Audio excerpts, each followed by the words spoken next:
Hello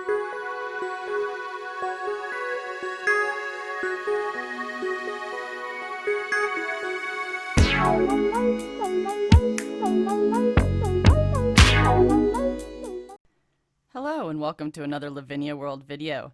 This is Amanda from Rise and Procrastinate, and today we are going to be making a circular easel card with a distressed gilding flaked edge.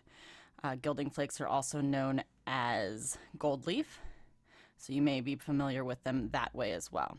So I started by cutting a 6-inch circle out of Bristol smooth cardstock with my Cricut. You could also use a circular die if you do not have a cutting machine like a Cricut or a Scan and Cut or a Silhouette or something like that.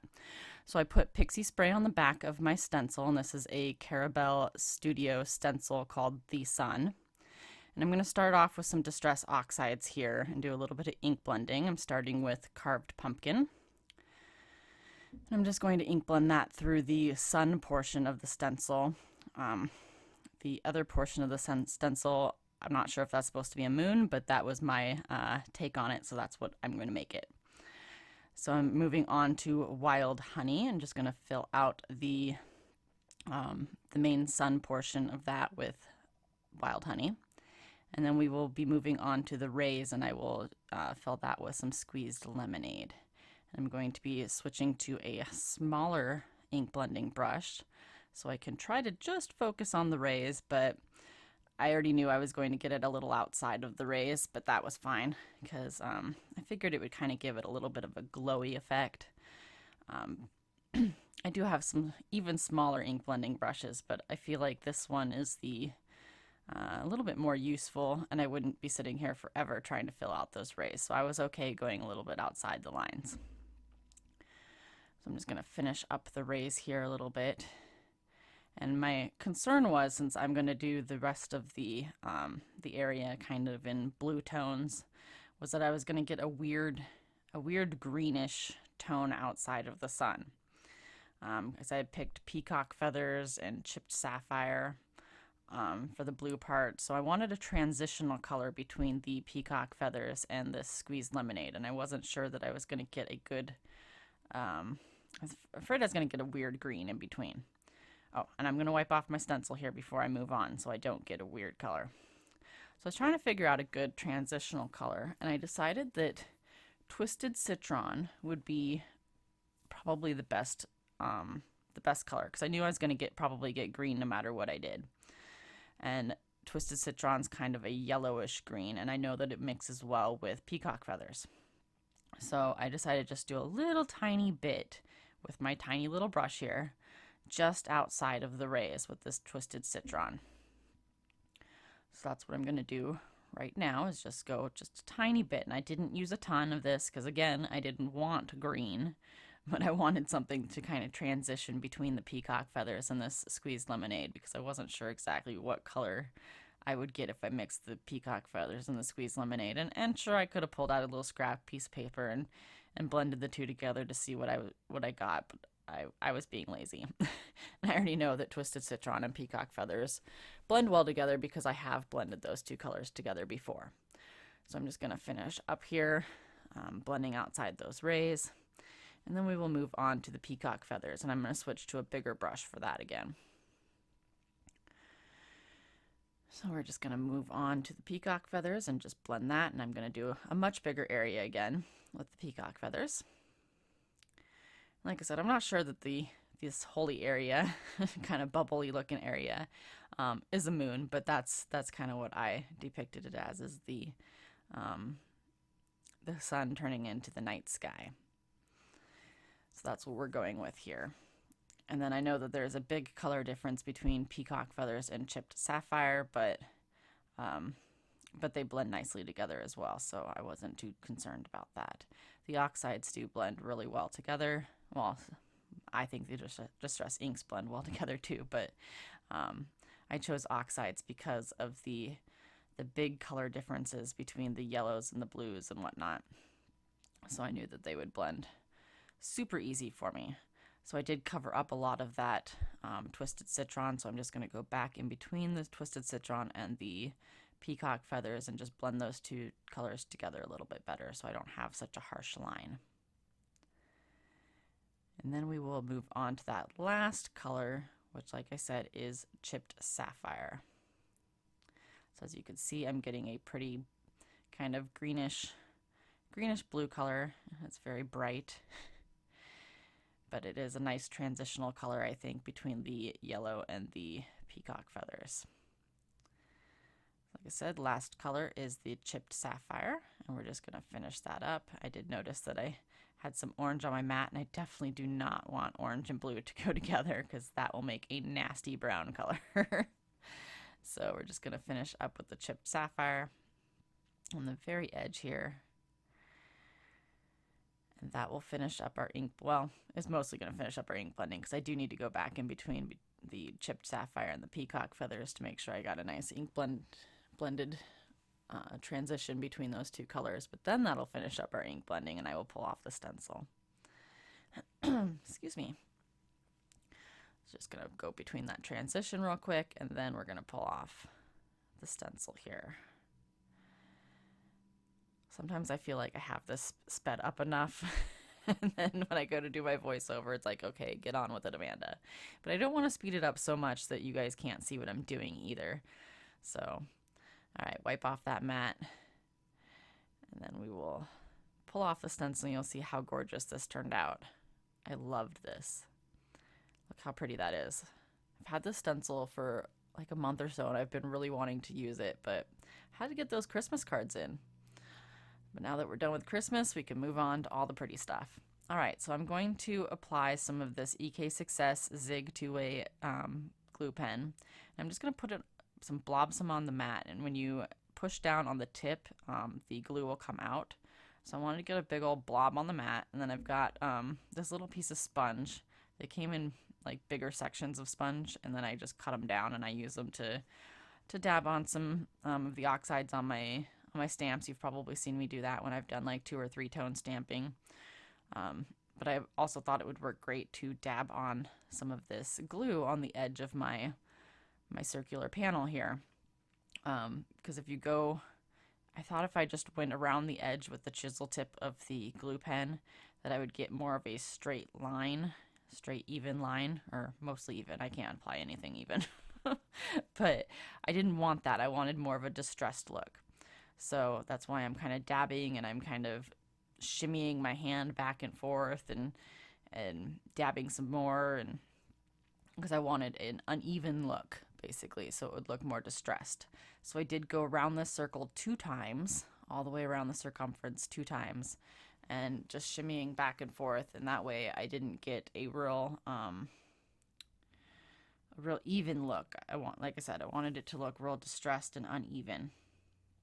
So that way, that is the look that I achieved. If you wanted an even, like, straight line with Gilding Flakes, you could use double-sided adhesive. That would work real well. But any 2-way adhesive, so any glue that dries tacky, or a double-sided tape would work well for this as well, like I said. You could also use that sticky embossing powder if you have good luck with that. I've never had very good luck with sticky embossing powder, but if you can get that to work, that would work great for this too. You just need something sticky that the Gilding Flakes will stick to, basically. So once we finish that up here in a second, then we will get to applying the Gilding Flakes, or gold leaf, whatever you want to call it. Mine is copper, so it feels a little weird calling it gold leaf when it's copper and it's not gold. So just about done here. So once I let this dry, and the Zig 2-way glue pen goes on blue, and then it will dry clear. So once it's dry, it is clear and it's tacky. I pulled out the Nouveau Gilding Flakes, and you don't need a ton of these. It didn't seem like I was pulling out much, but it was a lot. And these things seem to like grow, I swear. As you could see, I didn't seem to pull. It didn't seem like I pulled out a lot, but like the more I start to push them into the glue, it's like they get bigger, and there's more and more and more of them. But anyway, so they're like really fine, like thin pieces of copper leafing. I really don't know how to describe them. That they are really super thin. They're way thinner than like foil that you have in your kitchen. And so you're just going to push them into the glue. That's it. That's basically all you do, is just push it into the glue until you don't have any more sticky parts on your card. And just keep pushing them, and they're just going to they're going to flake and turn into smaller bits. You'll see in the bottom of my little container here. I do recommend working over a container and do not have any fans or anything blowing, because they will get all over the place if you do. But I definitely recommend working it over a container like this so you can funnel the rest back into your little jar. So I'm just going to push them in, and once I get them all pushed in, you will see that I will bring out a brush and kind of scrape them off, because you'll see that I have little flakes hanging off the card. I think I'm just about ready to bring out my brush. But yep. So then I bring out this little brush, and it's just a Nuvo ink blending brush, but it's got stiff bristles, and so it's just going to break off those little pieces that are hanging off my card. And that's what you want to do. It's going to burnish in the ones that are on there, and it's going to break off the little pieces that are just hanging off that I do not want on there anymore. And as you can see, I've got all these little teeny tiny flakes in the bottom of my little container here. So I'm just going to break off as much as I can. And then I'm going to take it to my table, and I'm going to really burnish it in and get off some more. But I wanted to get off as much as I could because these things are so messy. And I spent all last week cleaning my craft room and reorganizing things, and I was really trying not to make a huge mess, even though I am a messy crafter. I find this kind of stuff more messy and less, I don't know. I'd rather get my hands inky than deal with this kind of mess, to be completely honest. But it's still fun. I like the look of it, and they're fun to play with, I guess, but this kind of mess bothers me more than inky fingers, to be completely honest. So I'm just burnishing off the rest, and then off screen, I just grabbed my trash can and put it at the edge of my table and wiped that off with my rag and got rid of all those little flakes. So as you can see, it's really shiny and pretty, and you can totally see that distressed look on the edge. So then I pulled out the Keeping the Faith Lavinia stamp, and a gray ink. This is like the only gray ink pad that I have besides Distress inks. And I'm going to stamp it off, and then I'm going to stamp it onto my panel, and you're not going to be able to see it. It's very, very light. And that's what I want, is I want a very, very light stamping, but I didn't want it quite that light. So I'm just going to keep doing the second generation stamp until I build up the color that I want. I wanted it extremely light in the background, but I did want to see it. So it's going to take me a few stamps, but I didn't want to go in full force with the ink color because it was too dark, in my opinion. But I wanted a very, very light, subtle stamping in the background. So I think I stamped it like 4 times. And usually I don't keep in my multiple stampings if I can avoid it. But because this is the technique of stamping off, I did keep this one in, just so you could see that that you can use the same ink pad and get a lighter color, I guess. But I just needed to build this up to get the look that I was going for. So now we're going to use the tree branch from Lavinia Stamps, and I'm going to use some VersaFine Clair in Nocturne. And we're going to stamp that so it hangs off the side. We're going to give a little place for our owl from the Echo and Drew stamp set. A little place for him to sit. And then I did get that on my copper. I probably should have masked that off, but I was thinking it'd be easier to wipe off than it was. So I did have to get my Q-tip a little wet and just wipe that off, but it did come off. It wasn't a huge deal. And then we are going to place our little owl, and I chose the one that was kind of facing forward or more forward. I'm not sure which one's Echo and which one's Drew. If you know, I would love to know which one's Echo and which one's Drew, but I have no idea. I did get a little bit of extra ink on the excess parts of the stamp, so I just wiped that off with the same Q-tip and moved on. And off screen, I did fill his eyeballs in with a bright yellow gel pen, but I didn't include that on screen. So I'm using the Star Group miniature stamp from Lavinia, and I'm stamping that also in the VersaFine Clair. And then while it's still wet, I am throwing some holographic embossing powder on it, and I will heat set that off screen. I did stamp 2 more clusters of that stamp as well and put the holographic embossing powder on that, but I did that off screen. So that was kind of repetitive. And we all know how to stamp, or at least most of us should know how to stamp. So I did want to make this panel a little bit sturdier for my easel card, so I had cut a couple more of those circles with my Cricut. And then these are a couple more circles. This is going to be my card base. I cut 1 more circle and then one that I scored at a 1/2 inch and right down the center at 3 inches. We're just going to glue that little 1/2 inch piece at the top.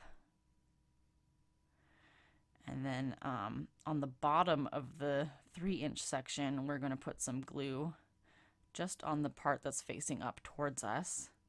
And we're going to glue our card panel to that. And you just want to glue the bottom. You don't want to glue the whole card panel to it. Otherwise, you would ruin the easel effect. It would no longer be an easel. I'm going to put something heavy on that while it dries. Came back a few minutes later, and now we have our easel for the most part.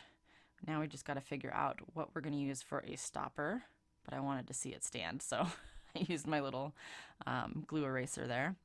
So I picked a die from Momenta die set.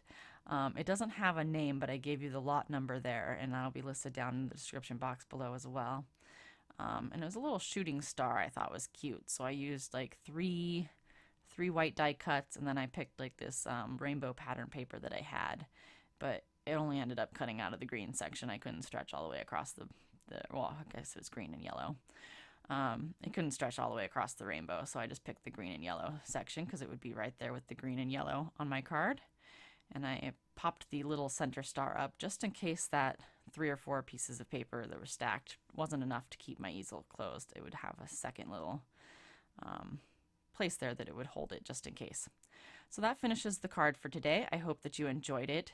Don't forget that the supplies are listed and linked down in the description box below, and the links for the Lavinia World store, as well as the Anything Lavinia World Facebook group, and my personal social media links are also in the description box below. As always, have a great day.